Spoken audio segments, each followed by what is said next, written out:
There's a woman I picture every time I start one of these videos. She is standing on her front porch in early August coffee, getting cold in her hand, looking down at a terracotta pot where a lavender plant used to live. The stems are gray. The leaves are gone.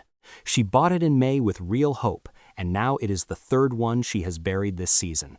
If that woman is you, I need you to hear something before we go any further.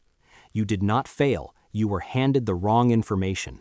Americans spend $47 billion on gardening every single year, and a huge piece of that number is not coming from people who love plants. It is coming from people who keep having to replace them. Dead lavender, rotted hostas, browning ornamental grass that looked flawless on the tag at the garden center. That is not gardening, my friend. That is a subscription you never agreed to sign up for. The 16 perennials I am about to walk you through are how you cancel that subscription permanently. Everything I share with you today comes from what actually survives in real American gardens across real American climates. Not catalog descriptions, not greenhouse results under perfect conditions. What actually works when July heat hits 105 degrees and nobody is home to water. If you have ever spent good money on container plants that were dead before Labor Day, go ahead and hit that subscribe button right now. Stay with me all the way through, because by the end of this video, you are never walking into a garden center uninformed again. Let us begin. Plant number 1, Rudbeckia. This is a prairie plant, and I want you to let that word settle for a moment. Prairie. It grew across the open heart of this country for thousands of years, across Illinois, Indiana, Ohio, Kansas, and Missouri, with zero irrigation, zero fertilizer, and zero human attention long before anyone tried to sell it in a plastic pot. It does not need your help to survive, friend. It only needs your container. The flowers are bold golden yellow daisies with deep chocolate brown centers. They open in midsummer and keep producing straight through the first hard frost. While cool season perennials are giving up in August heat, Rudbeckia is at peak performance. That is why it is one of the most valuable container plants you can ever own for late summer and fall color. The variety called Goldsturm is the most container reliable choice. It stays around 24 inches self-cleaning, and you can find it at virtually every garden center in the country. If you are working with a smaller patio, look for Little Gold Star. It stays under 18 inches and fits tighter arrangements beautifully. Here is the reason heat cannot stop this plant. Rudbeckia developed its root system on open American prairies, where soil surface temperatures in July regularly climb past 110 degrees. There is no shade out there, not anywhere. So the roots learn to spread horizontally through the soil instead of relying on one deep taproot, which means it can pull moisture from the entire container volume even when the top bakes dry. This is not tolerance, this is preference. Use a 12 to 14-inch container with standard potting mix, one slow-release granular fertilizer application at planting time, and that is it. Water deeply once a week during peak summer heat. Leave the seed heads standing through fall. Migrating birds will strip them clean through January, and the dried structure gives your container real architectural beauty all winter long. Plant number 2, Echinacea. Those unmistakable daisy-like blooms in purple, pink, orange, white, and bicolor on upright, stems 18 to 24 inches tall. The cone-shaped centers turn into dramatic architectural seed heads through fall and winter, which means this plant earns its space across 3 full seasons, not just summer. 3-season contribution is rare among sun perennials. That alone makes Echinacea one of the strongest investments you can make per square inch of container space. Here is what is happening underground. Echinacea develops a taproot that drills deep through the potting mix during its first growing season, reaching moisture stored at the bottom of the container long after surface soil has baked dry.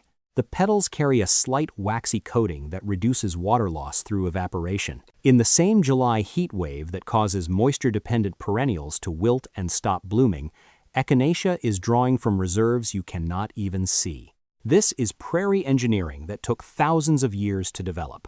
Use a 14 to 16-inch container. Depth matters more than width for this plant because of that taproot. Magnus Cheyenne Spirit and Powwow Wildberry are the most compact and container-reliable named varieties. Do not cut Echinacea back in fall. Leave the seed heads standing. They feed goldfinches through January, and they insulate the crown through winter. Plant number 3, Gaillardia. Most plants whisper in summer heat, friend. Gaillardia shouts. The hotter it gets, the more intensely it flowers, and it will do this in soil so lean and dry that you would assume nothing could possibly survive there. This is also the only plant on this entire list rated all the way up to Zone 10, which means South Florida, coastal, California, and Hawaii container gardeners finally have a perennial that was genuinely built for their conditions. The flowers are fiery bicolor combinations of red-orange, yellow, and burgundy with contrasting petal tips blooming from late spring continuously through hard frost without pause. The variety called Arizona Sun stays only 10 to 12 inches tall, which makes it one of the most compact perennials on this list. If patio space is tight, this plant gives you maximum color impact in the smallest footprint available. The heat performance is not accidental. Gaillardia comes from the western prairies and the high desert southwest, where summer temperatures sit above 100 degrees for weeks at a time and rainfall is unpredictable at best. Here is the honest truth up front. Gaillardia will not tolerate consistently wet soil. Of every plant on this list, this one and Agastache are the most drainage dependent by far. Blocked drainage holes or heavy moisture retentive potting mix are not stressful, they are fatal. Use a cactus mix or amend standard potting mix with 25% coarse perlite, no exceptions. Before we move to plant number 4, do me one favor. Drop a comment right now and tell me honestly how much money do you think you have spent replacing container plants over the last 5 years. Be real about it. I want actual numbers from actual gardeners. And tell me what state you are gardening in while you are at it. Let us see how many different states show up in this comments section before this video is over. Plant number 4, Agastache. Most plants slow down when temperatures climb above 90 degrees. Agastache blooms harder. That single fact separates it from almost everything else you can buy for containers in the American market today. And it is the reason gardeners in Texas, Arizona, New Mexico, and the entire Southwest corridor should have this plant in every container they own right now.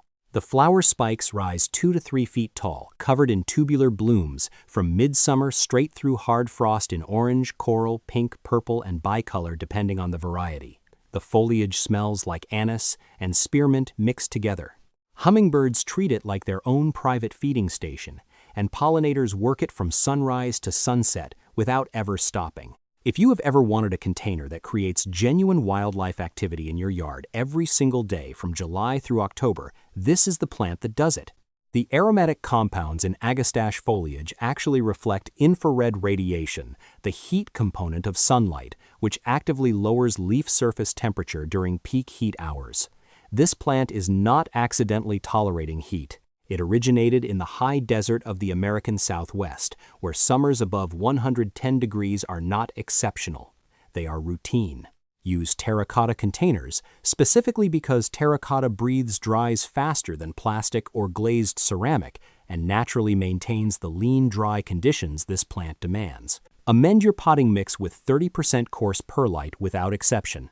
Water only when the top 2 inches of soil are completely dry. For containers, look for Kudos Coral, Poquito Orange, and Blue Fortune. Cut the entire plant back hard to 6 inches in early spring before new growth emerges. That single step forces a dense, productive growth habit. Plant number 5, Asclepias tuberosa. And now, friend, I need you to listen a little closer because this one is different from every plant I have mentioned so far. Every other plant on this list gives you color and resilience. Asclepias tuberosa gives you something more. It becomes a critical stop on the monarch butterfly migration route that crosses America every single fall. Planting this in your container is not only a gardening decision, it is a small act of conservation, and it thrives in the hot, dry, neglected container conditions that defeat most of the plants sold right next to it at the nursery. Vivid orange, flat-topped flower clusters from early through midsummer, followed by dramatic, elongated seed pods that split open in fall to release silky white seeds into the wind. 3 distinct seasons of visual interest from a single plant. The deep taproot functions just like Echinacea, drilling through the container to access moisture at the bottom long after surface soil has baked dry in July heat. Use a 14 to 16-inch deep container with well-draining potting mix and 20% perlite. Now here is one critical warning that will save this plant for you. Asclepias tuberosa is among the latest perennials to emerge in spring. It can look completely dead even in late May, even in Zone 6. Do not dig it out. Do not replace it in frustration. Mark the container clearly and wait. It will emerge when the soil temperature reaches its biological trigger point, and it will deliver a full season of performance that makes the waiting completely worthwhile. And when you stand in your kitchen one September morning and look out the window and see a monarch resting on those orange blooms, wings opening slowly in the sun, you are going to understand exactly why I asked you to trust this plant. Plant number 6, Yarrow. After a moment like that, we need a plant that grounds us again, something bone-tough and quietly beautiful. That is yarrow, known botanically as Achillea millefolium, and it is native to so much of North America that your great-grandparents almost certainly walked past it without even knowing what it was. The flowers form flat, wide clusters, almost like small landing pads in yellow, red, pink, coral, and soft peach. The foliage is feathery and fragrant when you crush it between your fingers. Yarrow handles container life with almost no complaint, survives lean soils that would starve other perennials, and blooms from early summer deep into fall. The variety Moonshine gives you soft lemon yellow on compact 16 to 20-inch plants. Paprika delivers deep red flowers that fade to copper as they age. Coronation Gold stays upright and handles wind beautifully in exposed patio situations. Use a 12 to 14-inch container with lean, well-draining potting mix. Cut back spent flower clusters to encourage a second flush. One caution though, rich soil and heavy fertilizer will make yarrow flop and fall open in the center. Keep it lean, keep it sunny, and it will give you years of reliable performance. Plant number 7, Coreopsis verticillata. If yarrow is the quiet strength in your container garden, Coreopsis is the gentle sigh. Soft thread-like foliage that looks almost like a green cloud covered in tiny star-shaped yellow flowers that seem to float above it. Moonbeam gives you the softest pale butter yellow, while Zagreb delivers a deeper golden tone. Both stay around 15 to 18 inches and bloom continuously from June all the way into October. This is a Native American plant found naturally across the eastern and central United States, which means its adaptability across a wide range of climates is already proven. Use a 12-inch container with standard potting mix. Water moderately. Shear the entire plant back by 1/3 in midsummer if blooming slows and a fresh wave of flowers returns within 2 to 3 weeks. Coreopsis brings something most container gardens are missing entirely: soft texture. Most of us reach for plants with bold form, bold flowers, bold presence, and we forget that the best container compositions need quiet moments too. Coreopsis is that quiet moment. Plant number 8, Catmint. While other perennials are throwing in the towel in July, heat catmint is still covering itself in soft lavender blue flowers like it has a point to prove, and it will keep making that point from late spring straight through the first frost, re-blooming in cycles that most gardeners cannot believe the first time they witness it. The silver-gray cast on catmint foliage is not just for looks, my friend. That coating actively reflects ultraviolet radiation and measurably lowers leaf surface temperature during peak heat hours. This plant came from the Mediterranean, where hot, dry summers and cool, dry winters are the standard operating conditions. Walker's Low is the most widely available container variety and performs reliably across most of the country. Cat's Meow stays more compact and tighter in smaller pots, perfect for patios where space is limited. Do not fertilize catmint. I am serious. Rich soil is one of the fastest ways to ruin this plant. Over-fertilization produces long, floppy stems that cannot support their own weight and fall open in the center. Lean conditions and full sun produce the compact, self-supporting, continuously flowering plants you see in the best container gardens across the country. For gardeners in Georgia, Alabama, Mississippi, and the coastal Carolinas, let me be honest with you. Prolonged high humidity summers significantly reduce catmint performance in your climate. If that is your zone, lean into Agastache, Gaillardia, and Rudbeckia instead. Every plant on this list has a climate where it performs best. Knowing that distinction is the difference between a container that thrives and one that merely survives. Plant number 9, Salvia nemorosa. This plant blooms 3 times in a single season in soil that would starve most perennials completely. 3 full bloom cycles, late spring, midsummer, and early fall from one container plant that asks for almost nothing in return. That kind of value is genuinely difficult to match anywhere else in the perennial world. The flower spikes are dense and upright in deep violet, blue, purple, pink, or white, depending on the variety. They rise cleanly above the foliage in a way that looks deliberate and architectural rather than casual. Caradonna has near-black stems that make the plant visually striking even between bloom cycles. May Night produces the deepest pure purple you will find in any sun perennial sold in American garden centers. Cut spent flower spikes back to 2 sets of leaves and a fresh flush of blooms appears within 3 to 4 weeks. Skip the cutting entirely, and it still reblooms on its own timeline, which makes it genuinely forgiving for gardeners who are not always paying close attention. This plant will grow happily in the same container for 4 to 5 years, with nothing more than an annual light top dress of fresh compost and a full cutback to basal foliage every fall. That is real value. Plant number 10, Veronica spicata. Veronica is the plant that experienced container gardeners quietly put in every serious planting they build and almost never tell anyone else about because they want their containers to keep looking better than their neighbors. And if you have never grown it, you are about to understand exactly what you have been missing. The slender tapering flower spikes in intense blue, pink, and white rise 12 to 18 inches from late spring through midsummer. The variety called Royal Candles produces one of the truest, deepest blues available in any garden perennial sold in the United States today. Blue is genuinely rare in the perennial world. Most plants marketed as blue are actually purple or lavender under close inspection. Royal Candles is the real thing. In a container, it commands attention from across the yard. Use a 12-inch minimum container with standard potting mix and cut spent spikes promptly to the base for reliable rebloom through the summer. For Pacific Northwest, gardeners in Portland and Seattle dealing with excess moisture rather than drought, Veronica handles consistent rain and prolonged wet springs better than almost any other sun perennial on this list. Plant number 11, Russian sage.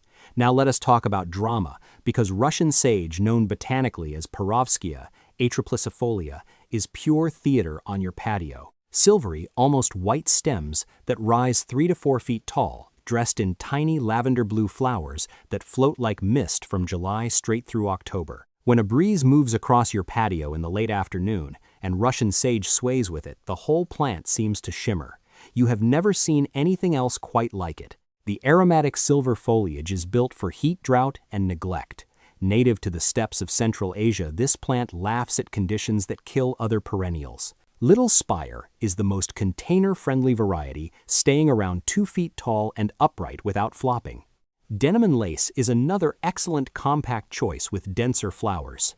Use a 16-inch container with lean, well-draining potting mix. No fertilizer, no moisture-retentive soil, no saucer beneath the pot. Cut stems back hard to 6 inches in early spring before new growth emerges. That single step produces the dense, full plants you see in the most beautiful container gardens. Plant number 12, Liatris spicata. Liatris grows from a corm, a buried storage structure that functions essentially like a battery. It stores water and nutrients underground specifically to fuel this plant through the heat drought and neglect that defeat everything around it. When the battery is charged and conditions are right, Liatris fires all those reserves upward into the most dramatically unusual flowers on this entire list. Tall, feathery, magenta-purple spikes that bloom from the top down, unlike any other summer perennial you will find in American horticulture. Native to eastern United States prairies from Maine to Florida and west to Texas. When a plant spreads itself wild across half of North America before anyone ever tried to garden with it, that is the most reliable evidence of genuine adaptability that exists. The compact variety, Kobold, stays 18 to 24 inches in containers and is the most practical choice for standard patio sizes. Plant the corms in spring with the pointed end facing up 2 to 3 inches deep. Leave the seed heads standing through fall and winter. Finches strip them clean through January, and your container holds architectural structure all through the coldest months. Plant number 13, Penstemon. Hummingbirds will find this plant before you finish planting it. That is not an exaggeration. The tubular bell-shaped flowers, in red, pink, purple, and white, are precisely the architecture hummingbirds evolved to feed from. Once they discover a container of Husker red on your patio, it becomes a daily stop on their feeding route from late spring through midsummer. More Penstemon species are native to North America than almost any other plant genus. There is a Penstemon native to nearly every United States climate, which explains its reliable performance across such a wide zone range. Use a 14-inch container with lean, well-draining potting mix. Take stem cuttings every 2 to 3 years because Penstemon is short-lived at 3 to 5 years, but it roots so easily from cuttings that you will never need to purchase it a second time. Before we continue, I want you to answer one question in the comments. What is the single biggest container gardening problem you are dealing with in your state this season? Is it the heat, the drought, the humidity, late frosts coming back after a warm spell? I want specific answers from specific states. Drop it below because other gardeners watching this video are dealing with the exact same problem, and your comment might be the most helpful thing they read today. Plant number 14, Dianthus. This is the only plant on this list that will stop a stranger walking past your porch, not because of what they see, but because of what they smell. The genuine clove spice fragrance of perennial Dianthus is detectable from several feet away, and there is nothing else in container gardening that produces it. The compact mounding habit stays 10 to 15 inches, with blue-gray evergreen foliage that holds through most winters and fringed flowers in pink, red, white, and coral from late spring through summer, with rebloom cycles that extend color well into fall. Do not confuse perennial Dianthus with annual Dianthus sold in spring garden center displays. The tags can look nearly identical at first glance. Look specifically for the word perennial on the label or purchase named varieties by name. Fire Witch is the most fragrant and zone 3 through 9 reliable.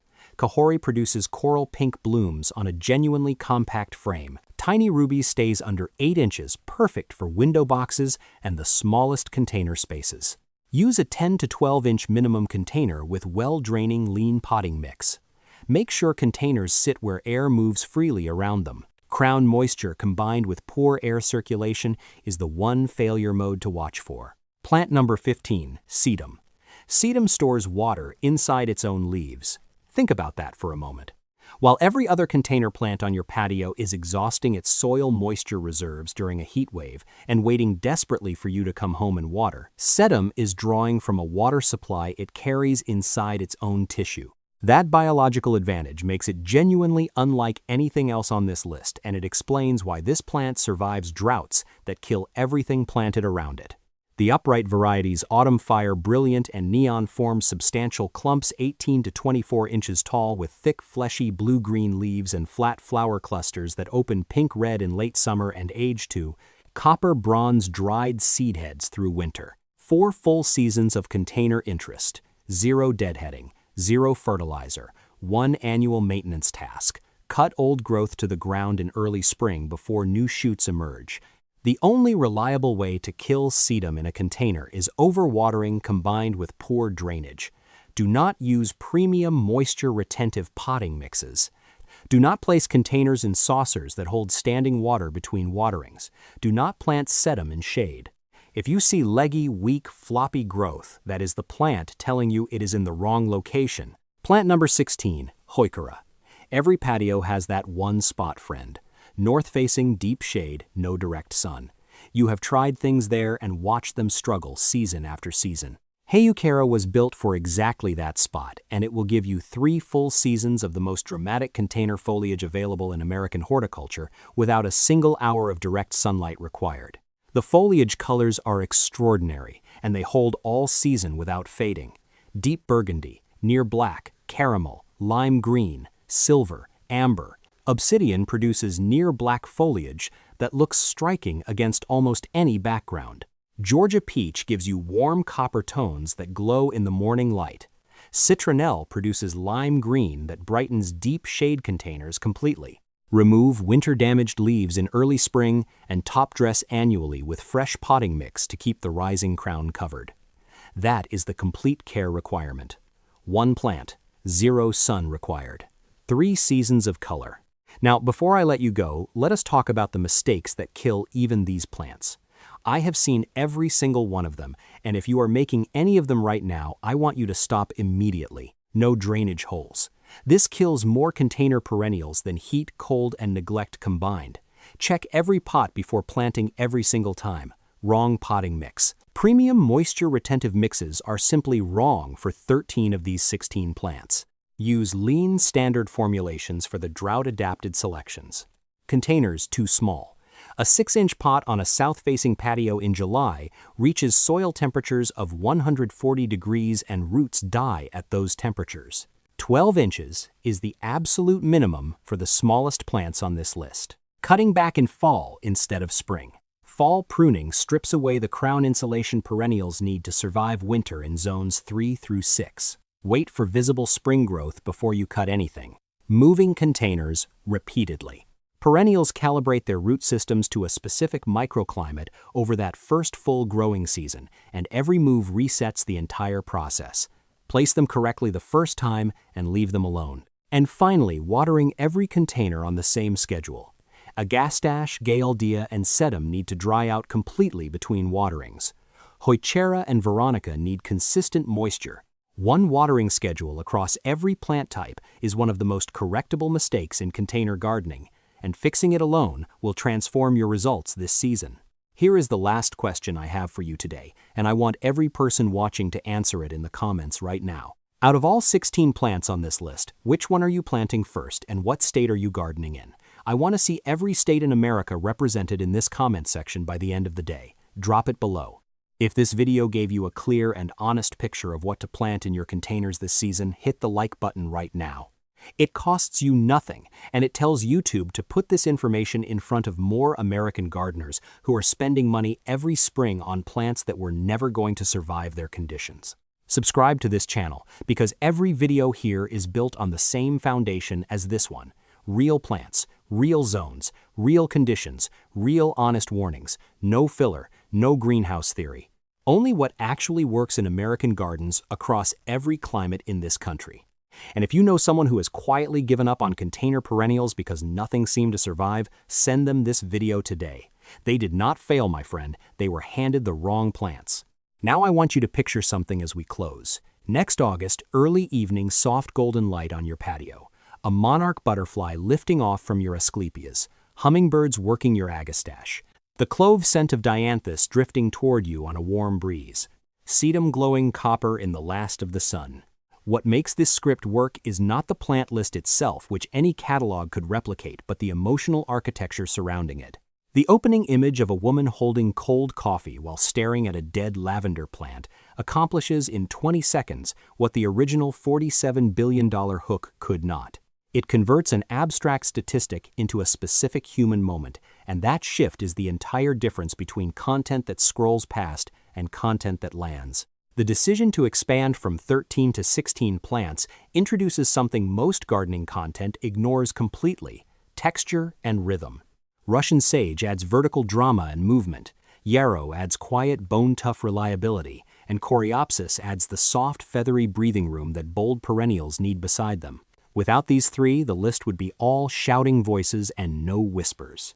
Repositioning Asclepias tuberosa as the emotional peak of the script is the most strategic choice in the entire rewrite. Placing it 5th rather than 9th means the monarch butterfly moment arrives while the listener is still fully attentive, still emotionally open. The image of a monarch resting on orange blooms in a September kitchen window becomes the anchor memory the entire video hangs from. The voice itself does careful work that most listeners will never consciously notice. Words like friend, my friend, and listen closer appear at precise intervals spaced just far enough apart to feel like genuine check-ins rather than manipulation. This creates the illusion of one-on-one conversation, even though thousands of people are watching simultaneously, which is the central craft of parasocial narration. Technical information is deliberately softened through metaphor rather than stripped away. Liatris corms become batteries.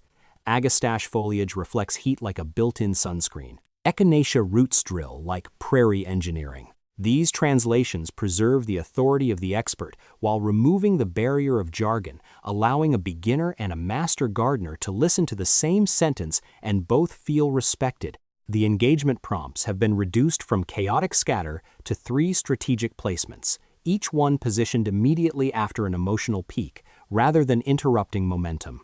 This respects the listener's attention as a finite resource, and it teaches the algorithm that viewers stay through the entire runtime, which is the single most valuable signal YouTube measures. The ending refuses the temptation to close with another subscribe request. Instead, it paints a specific future scene. August evening golden light, a monarch lifting from the Asclepias, clove fragrance drifting across the patio. This is not a call to action. It is a call to imagination, and imagination is what converts a viewer into a gardener who actually plants something next weekend.